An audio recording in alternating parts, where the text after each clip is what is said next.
Welcome to the Daybreak with Jeff Slakey podcast. I'm so happy you found us. Please subscribe, rate, review, and share this with your circle of influence. It's a collection of the interviews, news, and conversation during Daybreak with Jeff Slakey on I-Fiber One News Radio, KMAS, weekdays from 6 to 9.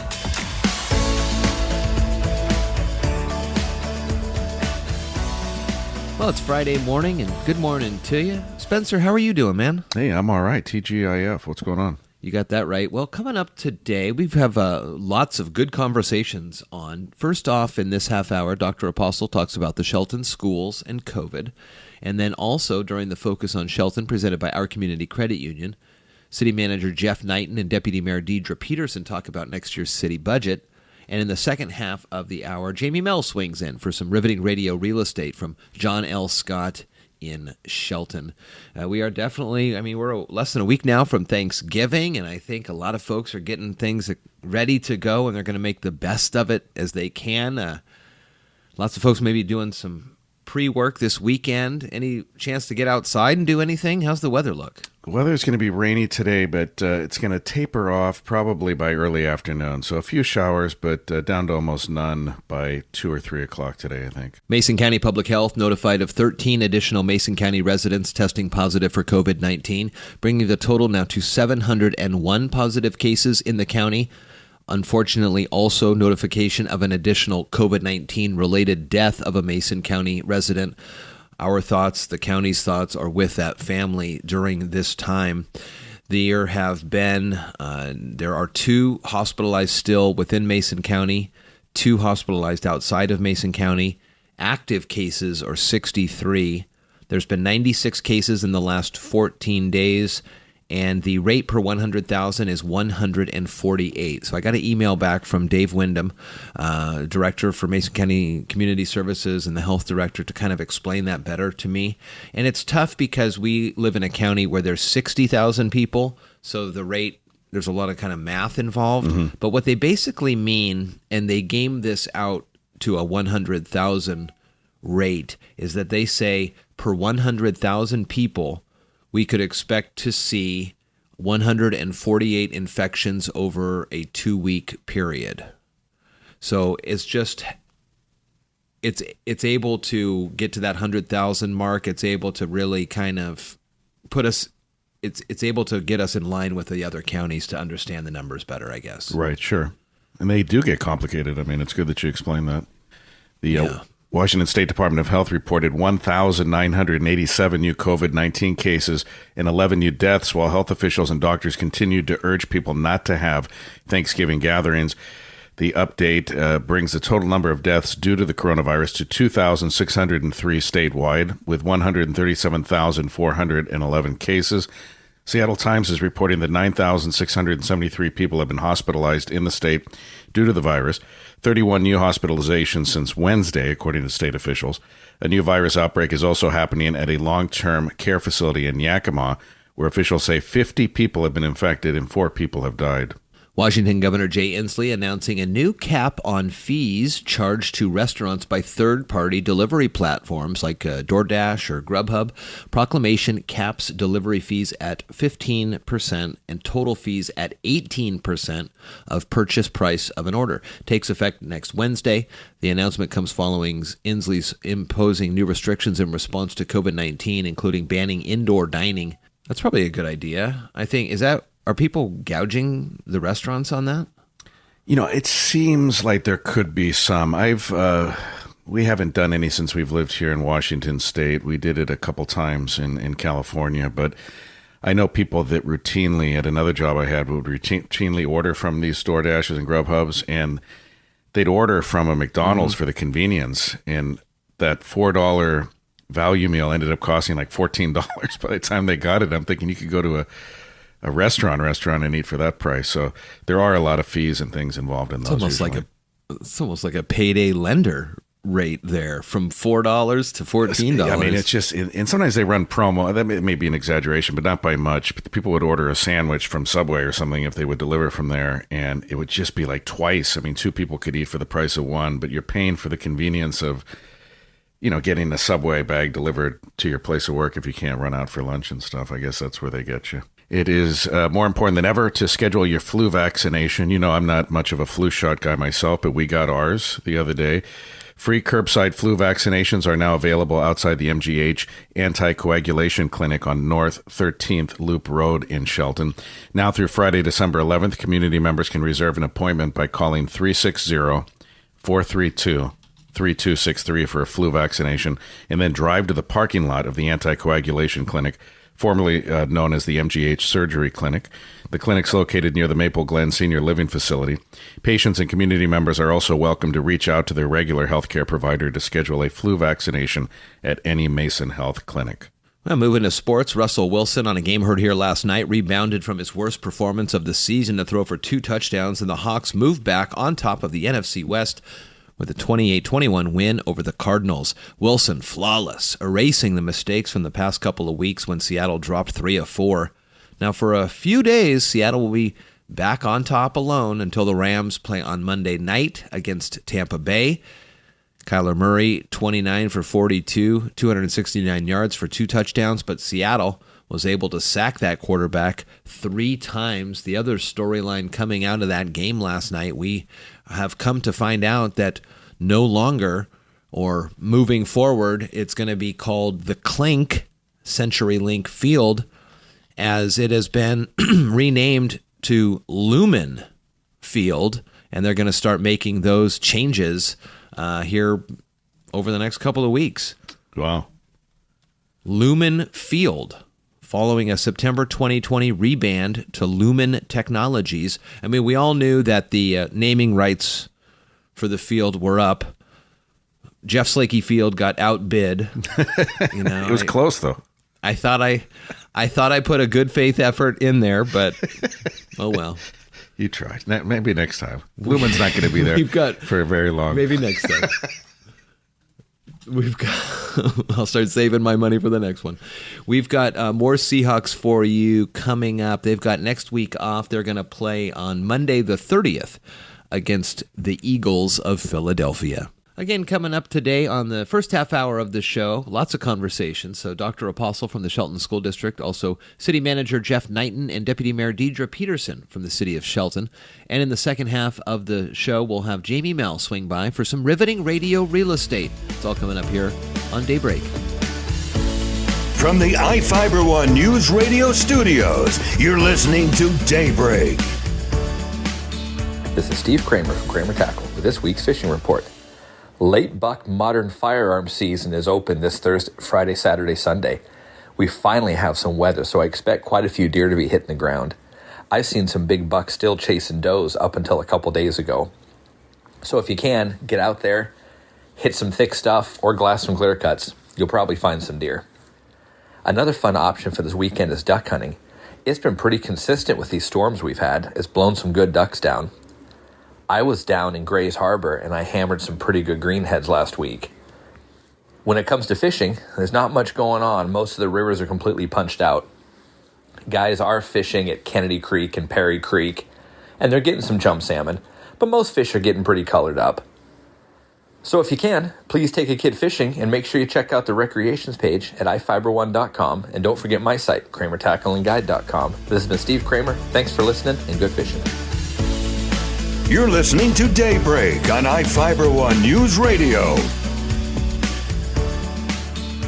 Hey, good Friday morning to you. On the phone line, Dr. Alex Apostle from the Shelton School District. Morning, Alex. Good morning, Jeff. Well, we have certainly seen some increases in numbers. Each week we talk, the numbers get higher and higher regarding to COVID, and the governor came out early this week with new proclamations. Didn't necessarily impact any sort of school decisions, it didn't seem like, but the numbers are just increasing at a very rapid pace.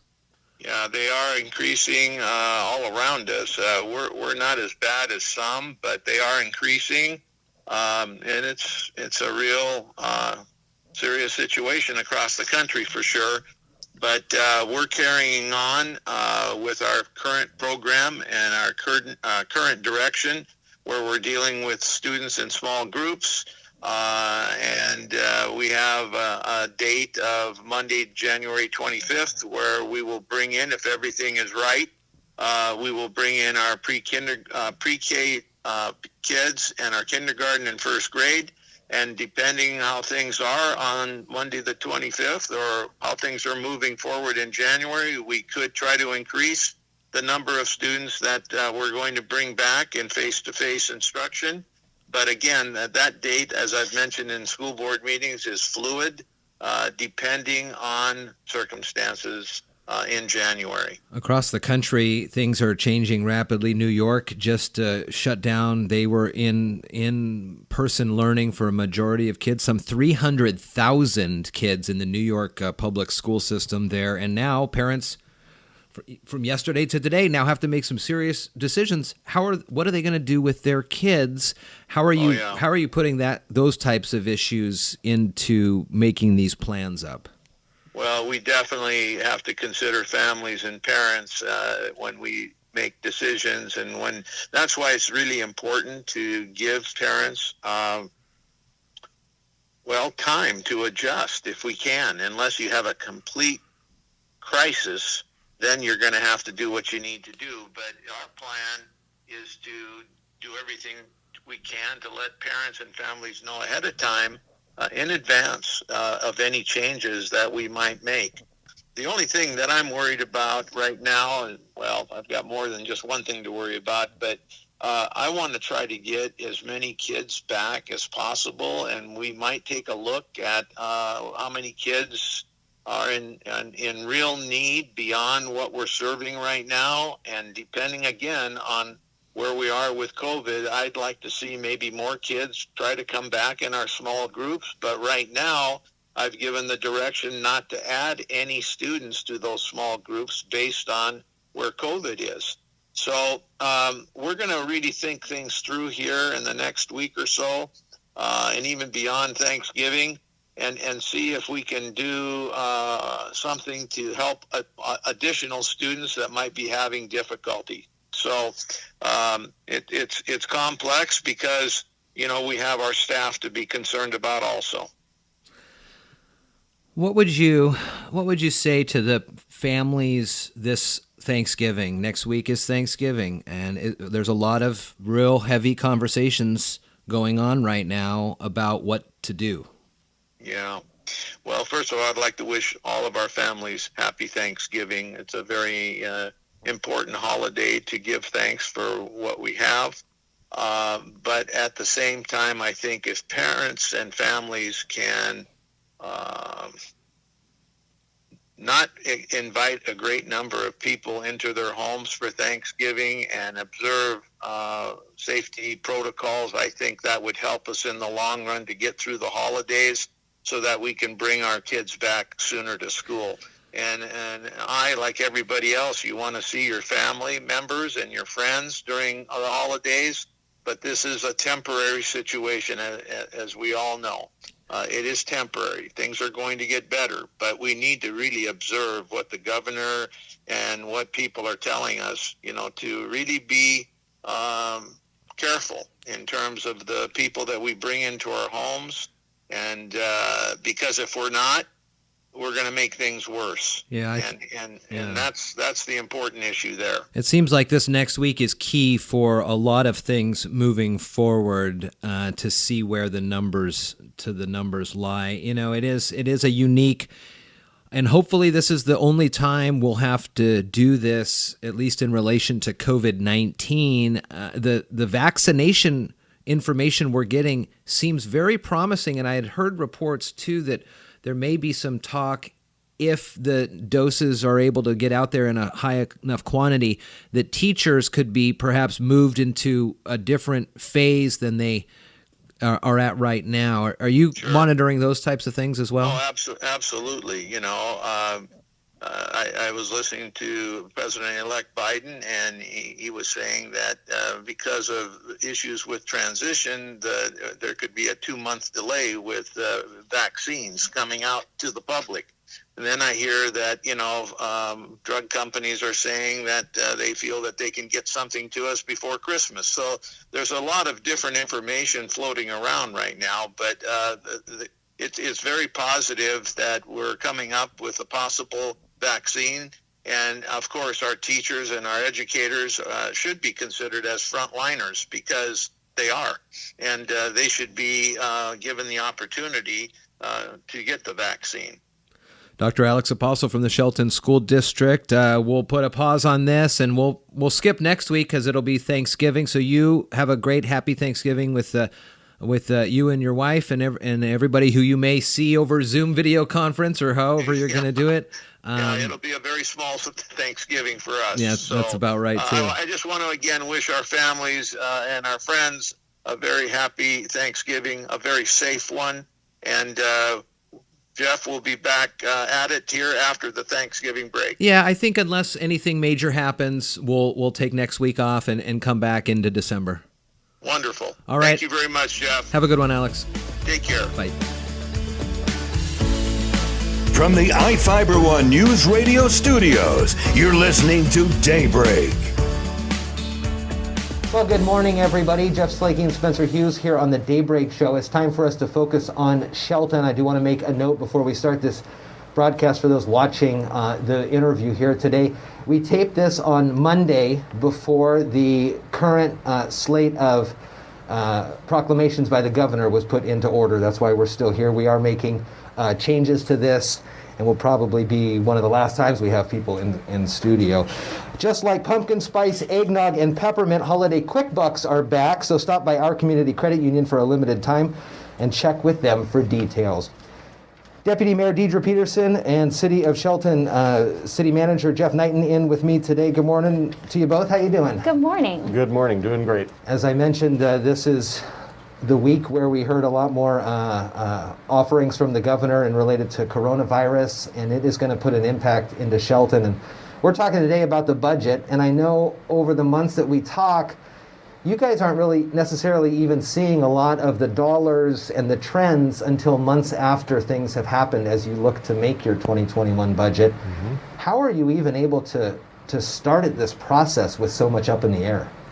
So we have a outstanding finance director who is very well versed in quite a few things, not COVID projections, of course, but that's new to everybody. But his judgment and his ability to forecast what's happening is a great benefit to the city. Our forecast and our tiered approach to adjusting our 2020 budget was instrumental in us achieving our A+ rating and getting the bond refunded earlier this year. That'll save taxpayers a little over $3 million.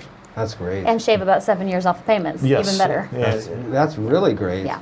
It's just a lot of hard work, Deputy Mayor, that you and the council have been working on. And what are your thoughts, and where are you trying to navigate this budget for next year? What are some of the priorities? Sure. I mean, when it comes right down to it, we're really looking at what we are mandated to do as a city. So what are those essential city services that our taxpayers, our residents, our neighbors need from us, and how can we deliver those?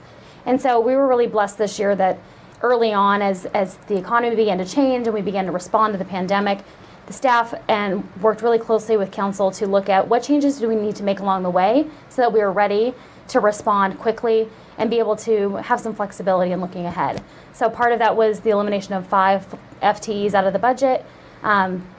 We, of course, didn't want to see that. A lot of those were positions that were previously unfilled. We had hoped to bring back this year. This was not the year to do that, obviously. Yeah. So we're just taking each day as it comes, and as Jeff mentioned, making adjustments along the way, which has a big impact at the end of the year. How are you anticipating the revenues to come in for next year? Aaron B. Miller, right, the city treasurer, we've had him on to talk a little bit about these. It's just when you rely so much as a city government on a tax structure, and as this week is showing more restrictions and the kind of the shuttering back down, a modified phase 2, I guess, if you're looking at it that way, that's going to have major impacts next year. It will. One of the things that we're looking at is Shelton, fortunately or unfortunately, does not have RV sales or boat sales or those kind of things that some cities have come to depend on as part of their sales tax revenue. We do have a lot of necessities, things people need to survive. And that's why we haven't particularly seen as big a dip as other cities have. Sure. And that's very important in our projections, but also, as the Deputy Mayor mentioned, keeping a very close eye on what's coming in, and if we can forecast a dip or even anticipated, a little bit of a drop, we'll be able to react to that quickly. We already have plans in place to do that once we see the actuals coming in that show us that data. And then what's the timeline for citizen input on these kind of things, and how does that process take shape this year? Sure. So we've been meeting on Zoom because of things being as they are. And we do have the opportunity for citizens to make public comment during that time and during public hearings as well. They can join the Zoom themselves or submit in writing to City Manager Jeff Niten to his email address, and we have all that information on Mason Web TV. But if you go to the City Council page on the City of Shelton website, sheltonlaw.gov, there's information there about what we'll be discussing, and we want to make sure that our citizens have an opportunity to talk with council and tell us what's important as we're making these decisions. And that can happen outside of the meetings too. All of us have our own cell phone numbers and emails posted there. We welcome that feedback. And it's a challenging time, so it's important to us to know what you need to see from us.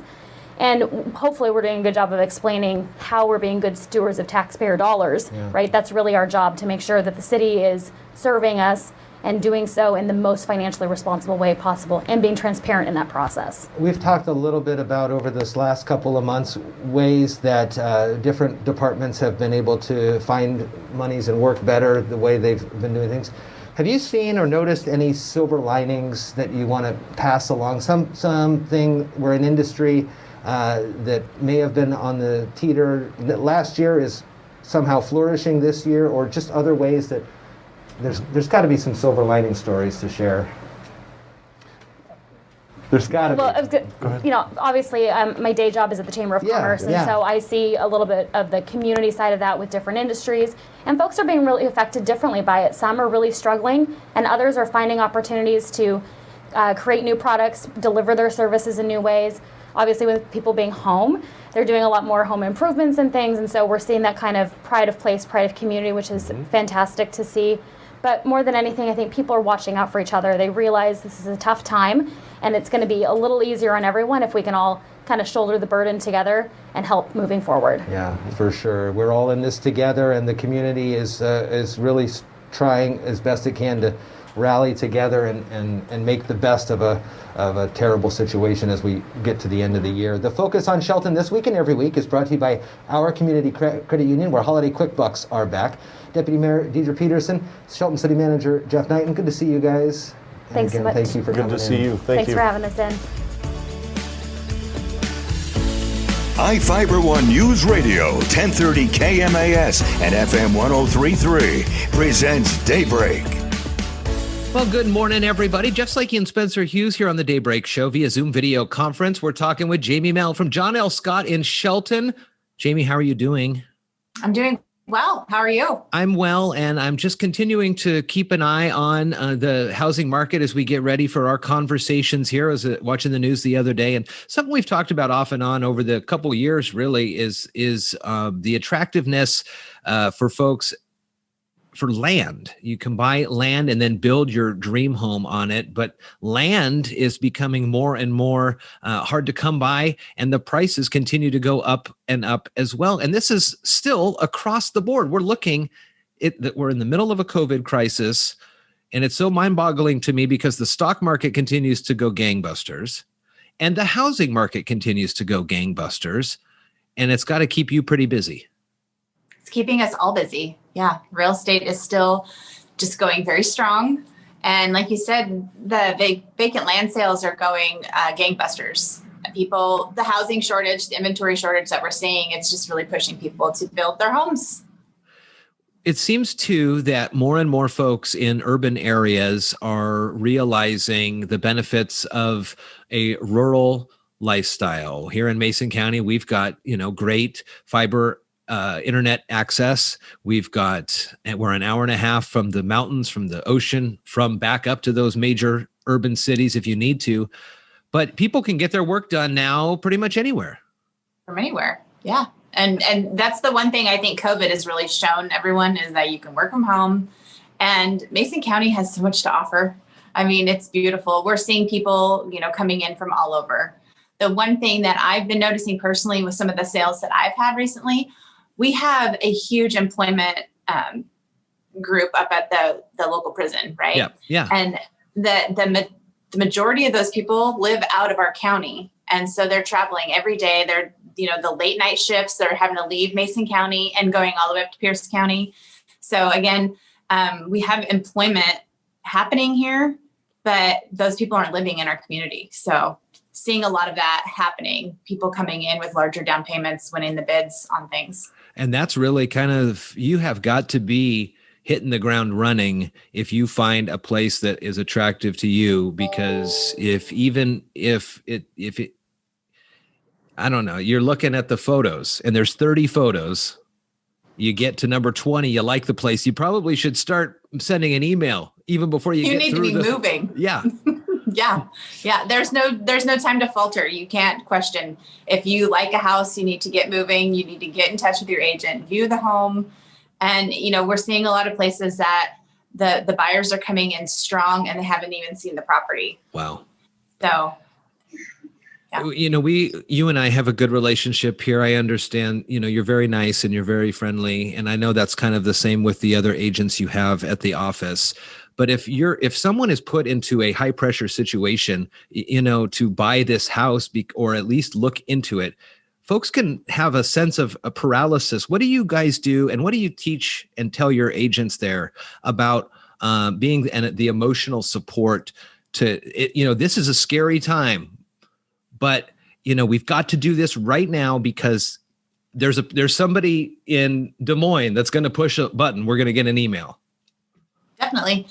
So I think personally that all starts with your buyer consultation. And so I push the agents to have the conversation, let the buyers know when you're working with them what they're up against in this market, and having that dialogue before. It's very rare that you get a buyer that calls you up and you just go straight to looking at homes. You always have to build that rapport and really set up their expectations on what you're going to do for them and what the market has going right now, right? So the multiple offer situation, letting them know that, yes, this is going to be a scary and quick transaction.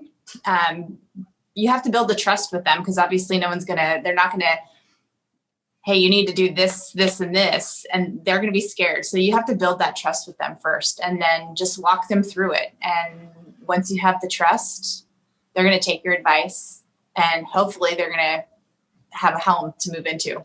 You guys move a lot of houses and lots through the office there as well, but each one of these is a unique transaction. You're not just a number, Definitely. Exactly. And I know too, and I've mentioned this before, personal experience with John L. Scott in Shelton. That's where we found our home with Christy. And it was a great experience. And I was just telling you, I saw some memories of when we first looked at that place and how it's transitioned into our home now. And it's just real special. And you guys become part of the family. I saw one of your agents the other day was helping somebody move. You don't have to do that stuff, do you? You don't have to do that stuff. But I will say that every one of the agents here in the office, they go above and beyond. They're helping people move. They're doing all these things that, we're not required to do as agents, but we do like that, building the relationship. It's a relationship business, and keeping that going far beyond the transaction is really where we go with this. So we're doing these conversations online. There were some recent COVID proclamations by the governor this week. Has that impacted you at all, or how's it look for the real estate? It has impacted us to the point of, it kind of changes the way we're doing things. Obviously we can't do open houses right now. So utilizing technology, doing Zoom meetings with clients, doing virtual tours. We can still be out showing homes. So we can have up to 5 people when we're showing homes, taking into precaution, all the precautionary procedures that we need to be keeping in mind. And then we are able to, agents can come in and out of the office. We're trying to keep that down. So if they're needing to meet with people, we have a small conference room. It's appointment only, and we're still just moving forward. The market's still busy. So we can't just take off the holidays. We're going to keep on moving forward and really just putting in all of the different tools that we have for virtual assistance with our clients. John L. Scott in Shelton, the premier real estate agency in Shelton for sure. 426-3319. SheltonOffice.johnlscott.com. Search for Jamie Mell. She'll pop up all over she's all over the place on social media and the internet. So that's great. And good to see you. Nice to see you healthy and safe. And we'll check in here down the road. How's that sound? All right. Sounds great. Stay safe. Happy holidays. Thank you so much for listening to today's Daybreak with Jeff Slakey podcast. Again, I'm so happy and honored you found us and chose to listen. Please subscribe, rate, review, and share this with your circle of influence. It's a collection of some of the interviews, news, and conversation during Daybreak with Jeff Slakey on iFiber One News Radio KMAS, weekdays from 6 to 9. Thank you so much again, and talk with you next time.